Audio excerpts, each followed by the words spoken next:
Hi friends, இன்னைக்கு என்ன செய்யலான்னு பார்க்கலாங்களா? இங்கே பாருங்க, நான் வந்து ஆட்டு குடல் எடுத்து ஒரு ஒரு ஆட்டுடைய குடல் வரும் பார்த்தீங்களா, அதை எடுத்து நல்லா க்ளீன் பண்ணி நல்லா வாஷ் பண்ணிட்டு தண்ணியிலலாம் போட்டு ஒரு சிலர் இதை எடுப்பாங்க, ஒரு சிலர் எடுக்க மாட்டாங்க. நல்லா தான் இருக்கும். நான் கொஞ்சம் கொஞ்சம் எடுத்தேன், கொஞ்சம் கொஞ்சம் அப்படியே விட்டுட்டேன்.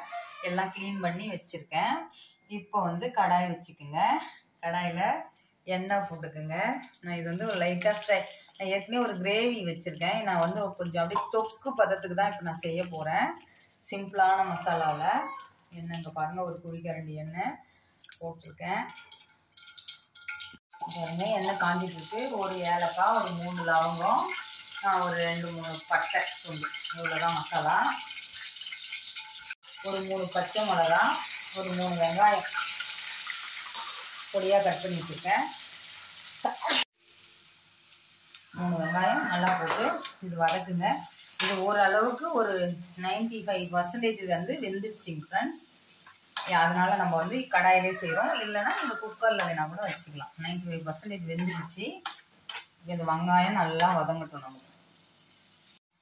இங்கே பாருங்கள், வெங்காயம் வதங்கிடுச்சு. இப்போ இஞ்சி பூண்டு பேஸ்ட் போட்டுக்கலாம். ஒரு ஸ்பூன் போடுங்க, நான் கொஞ்சம் கம்மியாக எடுத்துட்டேன். இது நல்லா வதங்கட்டும். இது மீடியம் சைஸ் 3 வெங்காயம் நான் எடுத்திருக்கேன். இது ஒரு ஆட்டு உடைய குடல் தான் இது. அதுக்கு ஒரு 3 வெங்காயம், 3 தக்காளி பொடிசா. இதுவும் நல்லா வதங்கட்டும். கொஞ்சம் உப்பு போட்டுடலாம். கொஞ்சம் உப்பு போடுறேன். இது நல்லா வதங்கட்டும் நமக்கு. இங்கே பாருங்கள், தக்காளி நல்லா வதங்கிடுச்சு. இப்போ வந்து மசாலா சேர்த்துக்கலாம். மஞ்சத்தூள் போட்டுக்கோங்க. மிளகாத்தூள், தனி மிளகாத்தூள் தான் 2 ஸ்பூன் போடுறேன்.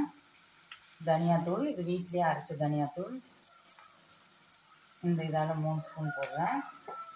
அப்புறம் கொஞ்சம் மட்டன் மசாலா, 1 ஸ்பூன் கிட்ட மட்டன் மசாலா. இது நல்லா இதுவாகட்டும்.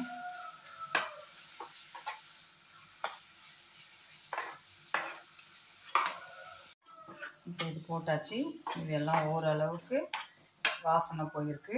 இப்போ இது வந்து அப்படியே கொட்டிடலாம்.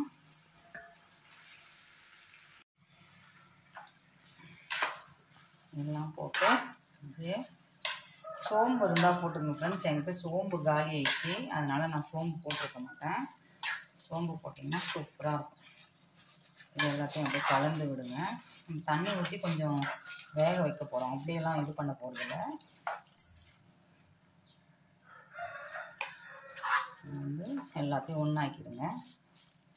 மசாலா ஏறட்டும்.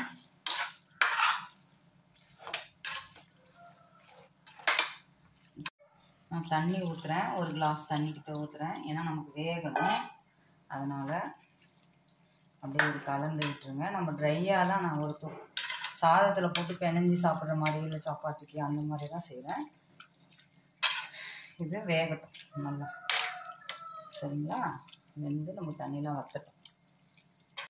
இங்கே பாருங்கள் ஃப்ரெண்ட்ஸ், தண்ணி ஊற்றி நல்லா இதுவாகிடுச்சு பார்த்தீங்களா, தொக்கு மாதிரி வந்துடுச்சு பாருங்கள். இனிமேல் சாதத்தில் பிணைஞ்சி சாப்பிட்லாம், இல்லை வந்து ரசம் சாதம் அந்த மாதிரி. கொத்தமல்லி தழை, நீங்கள் வேணுன்னா கரம் மசாலா போட்டுக்கலாம். நான் மட்டன் மசாலா போட்டிருக்கேன்றதால அதுலேயே எல்லாமே இருக்கும் இல்லைங்களா, அதனால் நான் போடல. சூப்பராக இருக்கும் ஃப்ரெண்ட்ஸ். கடையெல்லாம் போய் நம்ம இத்துணோண்டு தான் கொடுப்போம். எனக்கு தெரிஞ்சு 150-200 அந்த மாதிரி இருக்கும். நம்ம வீட்டிலே வாங்கி வந்து கொஞ்சம் க்ளீன் பண்ணுற ப்ராசஸ் நான் உங்களுக்கு காட்டல. நெக்ஸ்ட் டைம் கண்டிப்பாக க்ளீன் பண்ணிவிட்டு அந்த ப்ராசஸோடு நான் உங்களுக்கு காட்டுறேன்.